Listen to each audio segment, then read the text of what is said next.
Fridge में रखे आटे की रोटी से हो जाएंगे आप डायबिटिक। फ्रिज में रखे बासी खाने से कमजोर हो जाएगा आपका शरीर। हो जाएं सावधान, आपका फ्रिज कर सकता है आपको बीमार। तो चलिए डॉक्टर साहब के साथ हम आज की चर्चा की शुरुआत कर लेते हैं। डॉक्टर साहब, बहुत ही बिजी शेड्यूल हो गया है, बहुत ही बिजी लाइफ हो गई है। खाना बनाना ताजा और फिर ताजा खाना खाना ये बहुत मुश्किल हो गया है। तो ऐसे में जो हम रात का भोजन सुबह करते हैं, सुबह का बनाकर रात को खाते हैं, ये हमारे सेहत के लिए कितना हानिकारक है? देखिए, डेफिनेटली काफी हानिकारक है, क्योंकि जो भोजन है, आप ये समझ लीजिए, भोजन से ही हमको बहुत सारी चीजें मिलती हैं। हमारे शरीर की जो न्यूट्रिएंट्स हैं, हमारे शरीर में जो पोषण जो मिलता है भोजन से मिलता है। एक तरह से देखें तो जो हमारा पूरा एनर्जी सिस्टम है, जो हमारी बॉडी को चलाने के लिए एनर्जी चाहिए, वो भोजन से मिलती है। और यही नहीं, हमारे मन को भी जो है स्वस्थ रखने के लिए भोजन का बहुत इम्पोर्टेंस है। आपने सुना होगा, जैसा खाओ अन्न वैसा बने मन। तो उसमें बहुत इम्पोर्टेंस है कि आपका जो भोजन है वो किस प्रकार का। अगर आप ताजा भोजन, ताजा बना हुआ, ताजा पकाया हुआ भोजन यदि खाते हैं तो उसको हम कहते हैं सात्विक भोजन है। सात्विक भोजन से शक्ति की तो मिलती है, साथ साथ आपका मन भी जो है स्वस्थ रहता है। और अगर हम बासी भोजन जो कि सुबह बनाए या 2 दिन पहले का बनाया, ऐसा भी होता है कई दिन बना करके फ्रिज में रख देते हैं, उसी को खाते रहते हैं, तो ये चीजें क्या है, उनमें रजोगुण तमोगुण की वृद्धि होती है, न्यूट्रिएंट्स उसके कम होने लगते हैं और फिजिकल लेवल और मेंटल लेवल दोनों लेवल्स पर ही हमारे शरीर में वो नुकसानदेह होता है। ये चीजें हमारे यहाँ पर पहले नहीं थी, लेकिन अभी जैसे जैसे हम लोग मॉडर्न होते जा रहे हैं, उस के साथ साथ ये सब चीजें हमारे यहाँ पर भी प्रचलित हो गई। पहले हम अमेरिका वगैरह में जाते हैं तो वहाँ यही सुना करते थे कि we had left overs for dinner और फॉर लंच। लेफ्ट ओवर्स मतलब जो पहले बच गया उसी को फ्रिज में रख दिया, उसको फिर खाते हैं। तो ऐसा यहाँ पर भी लोग बना के 1-1 सप्ताह तक भी बिल्कुल ऐसा होता है। हम लोग अपनी सुविधा अनुसार बनाते हैं, उसके बाद फ्रिज में रख देते हैं। अच्छा डॉक्टर साहब, मेरा एक और सवाल है। खाना बना करके हम लोग फ्रिज में रख देते हैं, बार बार उसे गर्म करते हैं, खाते हैं, तो ऐसे में कौन कौन सी बीमारियां हमें अपनी चपेट में ले सकती हैं? जी बिल्कुल। देखिए, खाना आपने बना लिया फिर फ्रिज में रख दिया, एक तो वहीं से उसका जो है एक तरह से उसमें जो क्वालिटी ऑफ जो न्यूट्रिएंट्स है वो कम होती है। दूसरा जो है उसकी जो एनर्जी उसकी है, जिसको हम सात्विक, राजसिक, तामसिक बोलते हैं, वो भी चेंज होती है। लेकिन इसके अलावा जब उसको बार बार गर्म करके दोबारा रीहीट करते हैं तो उससे भी कई प्रकार की जो है उसमें जो न्यूट्रिएंट्स प्लस उसकी जो एनर्जी अगेन वो डिप्लीट होती है। और उसके कारण क्या होगा कि वो एक तरह से पचने में हेवी होता है फिर खाना। वो इस प्रकार का भोजन जो है वो फिर आपके पेट में गैस बनाएगा, पेट में जो है अफारा होगा, कॉन्स्टिपेशन आपको हो सकती है, पेट में जो है एक तरह से अपच जिसको कहते हैं इंडाइजेशन हो सकता है। और इसके अतिरिक्त जो है और भी कई प्रॉब्लम्स हो सकती हैं, जैसे कई बार आपने देखा होगा कभी कभार लूज मोशंस हो जाते हैं या कभी कभार जो है वॉमिटिंग हो जाती है। और उसका कारण बताया जाता है कि भाई आपने कोई ऐसा खाना खाया जो जिसने अंदर जाकर के कुछ जो है फूड पॉइजनिंग पैदा कर दी है। इवन अगर ज्यादा कुछ फूड पॉइजनिंग हो जाती है तो बुखार तक भी आपको हो सकता है। तो ये चीजें हमें ध्यान देनी चाहिए। कभी कभार हम इस पर गौर नहीं करते हैं। एक दिन सुबह अचानक आपको लगा कि पेट खराब हो गया तो आपने कुछ ध्यान ही नहीं दिया कि किस वजह से हो सकता है। हमेशा जब भी आपके पेट में कोई गड़बड़ होती है, किसी भी प्रकार का आपको जो है प्रॉब्लम होता है, जरूर देखना चाहिए कि आपका भोजन जो है जो खा रहे हैं वो उसकी क्वालिटी क्या है। क्या वो भोजन आप जो है ताजा बना हुआ खा रहे हैं या पुराना कोई भोजन है। हो सकता है आप रेस्टोरेंट में जाके खा के आए हो और वो कब का उन्होंने फ्रिज में रखा हुआ है, आपको थोड़ा बस तड़का लगा करके वो दे दिया है। इस तरह की चीजें होती हैं रेस्टोरेंट्स में, वो प्री प्रिपेयर्ड फूड भी बना करके रखते हैं which are not very healthy. इसलिए कोशिश करनी चाहिए कि ज्यादा से ज्यादा आप ताजा बना हुआ भोजन ही खाएं। अच्छा डॉक्टर साहब, कुछ लोग ऐसे भी हैं जो इकट्ठा आटा गूंथकर फ्रिज में रख देते हैं, और ये वो लोग नहीं हैं जिनका शेड्यूल बहुत ज्यादा बिजी है। ये वो लोग भी हैं जो बासी भोजन जो घर में रहती हैं, कई महिलाएं वो भी घर में रहती हैं, उनका बिजी शेड्यूल नहीं है, हाउसवाइफ्स हैं बिल्कुल, लेकिन उन्हें बासा भोजन नहीं खाना है, लेकिन वो भी करते हैं आटे का। तो ऐसे में इसका असर क्या पड़ता है हमारे शरीर? देखिए, डेफिनेटली आटा भी जो है, जब आपको चपाती बनानी है तो आटा उसी समय गूंदना चाहिए और with in half an hour उसको आप उसकी चपाती बना लीजिए। क्योंकि जब वो रखा रहेगा तो उसमें जाहिर सी बात है गर्मी के मौसम में हर चीज में फर्मेंटेशन शुरू हो जाती है, कुछ फंगस उसमें ग्रो होना शुरू हो जाता है। उसको केवल मात्र फ्रिज में रख देने से ये प्रोसेस रुक नहीं जाता है, क्योंकि फ्रिज में कोई एंटी फंगल वहाँ पर कोई एटमॉस्फेयर नहीं है।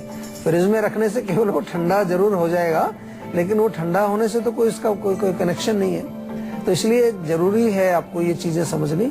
छोटी छोटी सी चीजें हैं जिनको हम कई बार नहीं समझते, और इस प्रकार का आटा जब हम जो है प्रयोग करते हैं उससे भी कई प्रकार के रोग हमारे शरीर में होते हैं। अपच, इंडाइजेशन सबसे ज्यादा होता है। फिर जो है आपकी इम्यूनिटी लो होती है, बॉडी की जो रोगों से लड़ने की हमारी शारीरिक शक्ति है वो कमजोर होती है। और it can also lead two diabetes या जोड़ों का दर्द, ब्लड प्रेशर। ऐसे रोग अगर आपको आ रहे हैं, मान लो आपको ब्लड प्रेशर है, डायबिटीज है, जोड़ों का दर्द है, और आपको कोई कारण नहीं दिख रहा है, तो हो सकता है ये एक कारण हो आप। तो इसमें थोड़ा सा जो है गौर करिए, कोशिश करनी चाहिए। देखिए मैं आपको फिर बार बार कहता हूँ, कुछ ऐसी परिस्थितियां होती हैं जहां पर हम चीजें बताते हैं कई बार उनको 100% हम फॉलो नहीं कर सकते, लेकिन कोशिश करनी चाहिए कि जो हम आपसे जो बातें करते हैं, आपको जो ज्ञान देते हैं, आयुर्वेद के बारे में जो बताते हैं, आपके स्वास्थ्य संबंधी जानकारी जो आपको देते हैं, उसका कम से कम आपको जो है एक बार समझ करके उसको प्रैक्टिस करने की जरूरत है। क्योंकि हमारा एकमात्र उद्देश्य यही है कि आप स्वस्थ रहें, और स्वस्थ रहने के कारण कभी ये छोटे छोटे हो सकते हैं। इसलिए हम ऐसे टॉपिक लेकर के आते हैं, जैसे कि ये आज का टॉपिक है। ये बड़ा एक इंटरेस्टिंग सब्जेक्ट है। देखने में लग रहा है कि हम किसी बीमारी की बात नहीं कर रहे हैं, आज किसी जड़ी बूटी की भी बात नहीं कर रहे हैं, लेकिन this could be the cause of many disease. और आज जिस प्रकार से हमारे देश में, भारत में खास तौर से मैं देखता हूँ, जैसे कि बीमारियां बढ़ती जा रही हैं, तो कहीं ना कहीं इन चीजों पर भी हमें ध्यान देना होगा और इनको समझ करके उनको ठीक करने की जरूरत है। अच्छा डॉक्टर साहब, मैं चर्चा को आगे बढ़ाऊंगी। इस बीच अजीत लुधियाना से हमारे दर्शक जुड़े हैं, इनसे बात कर लेते हैं। जी अजीत, आप पूछ सकते हैं, क्या पूछना चाहते हैं? जी नमस्कार डॉक्टर साहब। नमस्कार जी। जी डॉक्टर साहब, मुझे एक परेशानी थी। मेरी उम्र 28 साल है जी।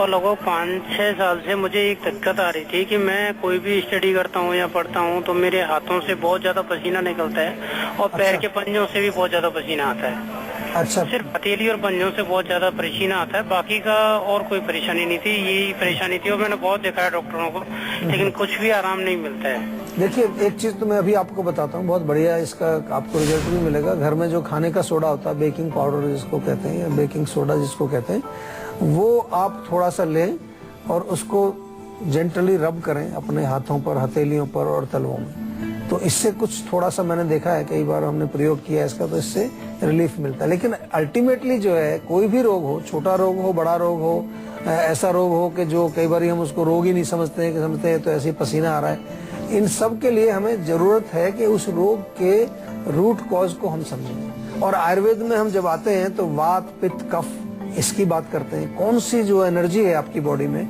जो इम्बैलेंस हो गई है, जिसके कारण आपके शरीर में ये रोग आ रहा है। आयुर्वेद का ऐसा मानना है कि हमारे शरीर में कई प्रकार की जो शक्तियां हैं, कई प्रकार की जो एनर्जीज हैं, उनमें से वात, पित्त, कफ भी हैं। ये जब सुचारू रूप से कार्य कर रही होती हैं तो हमारा शरीर बिल्कुल स्वस्थ रहता है। लेकिन इनमें कहीं थोड़ा बहुत जो है गड़बड़ होती है, इम्बैलेंस होता है, कोई चीज बढ़ जाती है, कोई चीज घट जाती है, तो उसके कारण से रोग आते हैं। तो हमें उस चीज को पता करना होता है। हमारे पास जब आप फोन करते हैं, हमारे डॉक्टर से जब आप बात करते हो, तो हम आपके लक्षण तो सुन रहे हैं कि आपको सिर में दर्द है, आपको कमर में दर्द है, आपको जो है पेट खराब है, आपको कब्ज रहती है, ये चीजें हम सुनते हैं। लेकिन हमारे पीछे जो दिमाग में मेन जो हमारे क्वेश्चन जो रहता है हमारे आयुर्वेदिक डॉक्टर्स के, वो ये रहता है कि ये जो प्रॉब्लम आई आपको, वो कौन सी ऐसी शक्ति थी अंदर बॉडी में, कौन सा फंक्शन था जिसमें कि इम्बैलेंस हुआ। तो इसलिए उसका जरूर हम पता लगाते हैं और आपको उसके अनुसार उपचार बताते हैं। तो ये मेरा निवेदन आपसे ये है कि ये हमारे डॉक्टर से आप एक बार बातचीत करें विस्तार से और उसकी औषधि को चलाएं। साथ में गर्म चीजें आपको नहीं खानी है, मिर्ची, अचार, बहुत ज्यादा जो गर्म तासीर वाली चीजें उनको बंद कर दीजिए। आंवले का पाउडर भी आप खाना शुरू कर सकते हैं, उससे भी आपको रिलीफ मिलेगा। आंवला का चूर्ण बना लीजिए, 1 चम्मच सुबह, 1 चम्मच शाम को उसको सेवन करें, 1 चम्मच शाम को उसको सेवन करना शुरू करो, उससे भी आपको काफी फर्क पड़ेगा। लेकिन अल्टीमेटली आपको रोग के रूट कॉज को ठीक करेंगे तो परमानेंट आपका रोग ठीक हो जाएगा। अच्छा डॉक्टर साहब, ये बताइए, आजकल कुछ लोग ऐसे होते हैं जो हर चीज को ही उठाकर फ्रिज में रख देते हैं। ब्रेड हो गया, लहसुन, अदरक, बनी हुई सब्जी, फ्रूट, बहुत सी चीजें हैं। तो ये कितना ठीक है? और वो कौन सी चीजें हैं जो हमें फ्रिज के टेम्परेचर में ना रखकर हमें नॉर्मल टेम्परेचर में रखनी चाहिए करके? देखिए, सबसे पहली चीज है आपको ये समझ लेना अच्छी तरह से कि फ्रिज कोई हमारा ऐसा नहीं है कि उसमें कोई डिसइंफेक्टेंट रखे हुए हैं या कोई चीज आपकी जो है एंटीबैक्टीरियल उसके अंदर है। वो केवल एक टेम्परेचर का इशू है कि कुछ चीजें जो गर्म टेम्परेचर के अंदर खराब हो जाती हैं, उनको ठंडी जगह में रखने से वो ठीक रहती है। और जनरली कई सारी ऐसी चीजें होती हैं जिनको हम कहते हैं भी इसको ठंडी जगह पर रखें। तो ठंडे तो जगह और भी घर में होती है, कि ऐसा नहीं कि फ्रिज ही होता है। जैसे घर के कई ऐसे स्थान हैं आपके जहाँ बहुत ज्यादा गर्मी नहीं होती है। तो जैसे आलू है, अब आलू को फ्रिज में नहीं रखना चाहिए।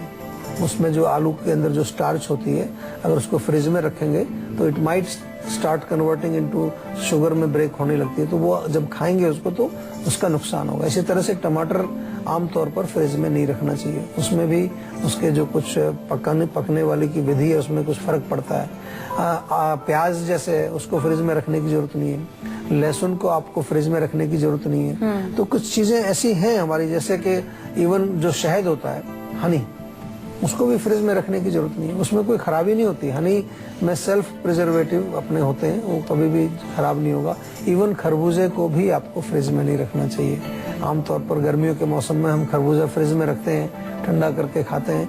कोशिश करनी चाहिए अगर खरबूजा वगैरह आपको खाना है तो पानी में उसको डाल दें, थोड़ा पानी ले लें किसी बर्तन में और उसमें डाल करके ठंडे स्थान पर रखें, वो ज्यादा बेहतर होगा। ऐसा नहीं कि फ्रिज में रखने से कोई उसको बहुत ज्यादा पॉइजनस हो जाएगा, लेकिन डेफिनेटली उसकी जो क्वालिटीज हैं, जो जिसके लिए हम खाने को खाते हैं, उसमें कुछ फर्क पड़ जाता है। आपने समझाया तो बहुत कुछ है। अब हम उम्मीद करेंगे कि जो लोग हैं वो लोग भी इस चीज को समझें और बासी भोजन ना खा के ताजा भोजन खाने की कोशिश करें, शुरुआत करें।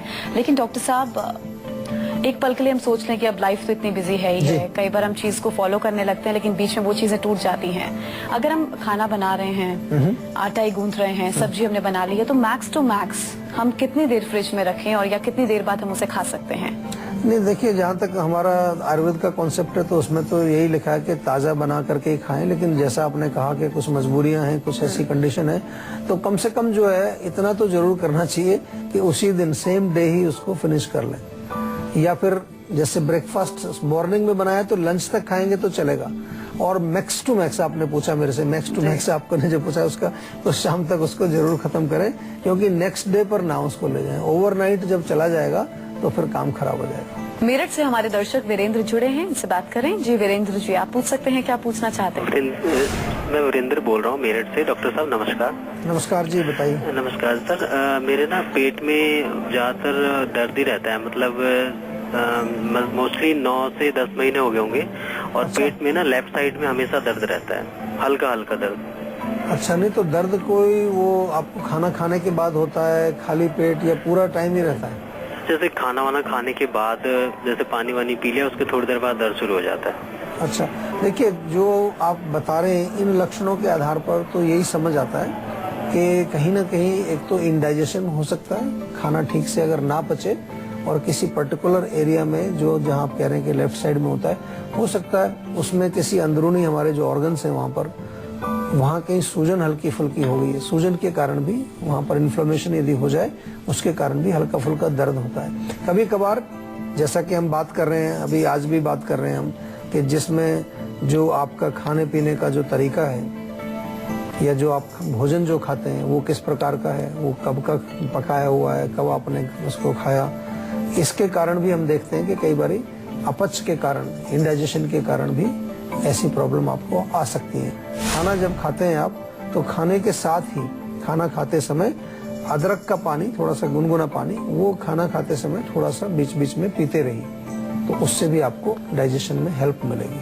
अगर आप लोग भी चाहते हैं कि बीमारियां आपके आसपास ना फटकें और आप हमेशा फिट और हेल्दी बने रहें, तो आप इस नंबर 0129404004 पर अपना नंबर रजिस्टर करवा सकते हैं। उसके बाद डॉक्टर चौहान के पैनल के डॉक्टर आपको खुद फोन कर आपकी सेहत से जुड़ी प्रॉब्लम का सोल्यूशन आपको देंगे। और इसी के साथ यहाँ हम रुकेंगे एक ब्रेक के लिए। ब्रेक के बाद संजीवनी में आप सभी का स्वागत है। अब बारी है संजीवनी टिप्स की, जिसमें डॉक्टर साहब आपको बताने वाले हैं घर में जूते चप्पल पहनकर घूमने से कौन सी संक्रामक बीमारियों के आप शिकार हो सकते हैं। जी डॉक्टर साहब बताइए।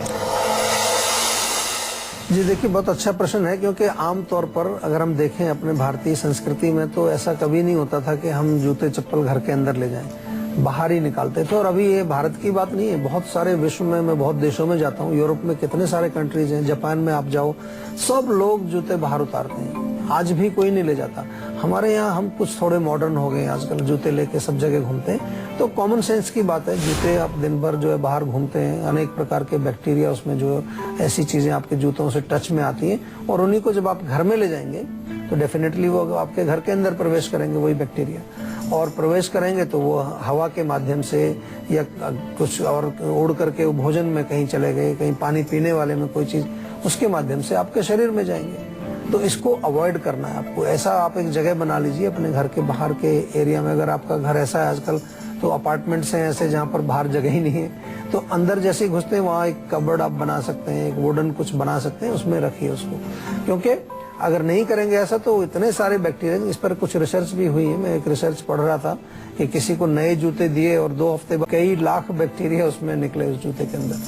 तो ये हमें जानना है, क्योंकि ये नहीं करेंगे तो कई प्रकार के रोग हमारे शरीर में आते हैं। जैसे कि सबसे जो कॉमन बैक्टीरिया या वायरस जो सबसे कॉमन आता है वो ई कोलाई का आता है। ई कोलाई आपने देखा होगा, कई बार आपको इन्फेक्शन मिलता है, तो वो आपके कई प्रकार के रोगों को जन्म देता है शरीर के अंदर। निमोनिया के भी जो है आपको उसमें चांसेस होते हैं, निमोनिया भी हो सकता है। इनफैक्ट कुछ रेस्पिरेटरी जो ट्रैक्ट की डिजीजेज हैं वो आपको हो सकती है, और इसके अतिरिक्त जो है यूरिनरी ट्रैक्ट के इन्फेक्शन भी आ सकते हैं। डिपेंडिंग के कौन सा बैक्टीरिया आ गया है वो कौन से सिस्टम में जाकर के रोग पैदा करेगा, वो आपको उसका जरूर ध्यान देना है। तो कोशिश हमें जो चीजें हम कर सकते हैं इजीली, इसमें तो कोई बहुत बड़ा काम नहीं है और आपको कुछ एक्स्ट्रा नहीं करना है। केवल ज्यादा है तो कुछ घर के जूते अलग से रख लीजिए आप। अगर वैसे नंगे पैर चलने से बहुत अच्छा स्वास्थ्य रहता है आपका, क्योंकि इंडिया में तो गर्मी का ही मौसम रहता है, ठंड तो कभी थोड़ी सी पड़ती है। तो गर्मी के मौसम में क्या जूते पहनने हैं, क्या चप्पल पहननी, नंगे पैर घूमिए तो थोड़ा एक्यूप्रेशर भी हो जाएगा आपका स्वास्थ्य और अच्छा हो जाएगा। चलिए, बहुत बहुत शुक्रिया डॉक्टर साहब इस तमाम जानकारी के लिए। Thank you. तो आज के लिए संजीवनी में बस इतना ही। हम अगले एपिसोड में किसी और बीमारी पर डिस्कस करेंगे और उसके साथ आपको उसका उचित सोल्यूशन भी देंगे। अगर आपको भी हेल्थ से रिलेटेड कोई प्रॉब्लम है तो आप हमारे नंबर 0129404040 पर अपना कॉल रजिस्टर करवा सकते हैं। आप हमें ईमेल भी कर सकते हैं। हमारा ईमेल आईडी है info@jiva.com। आप फेसबुक के जरिए भी हमसे जुड़ सकते हैं। हमारी फेसबुक आईडी है www.facebook.com/jiva ayurveda। तो इसी उम्मीद के साथ कि आप हमेशा खुश रहें, फिट रहें, अगले एपिसोड में आपसे फिर से मुलाकात होगी।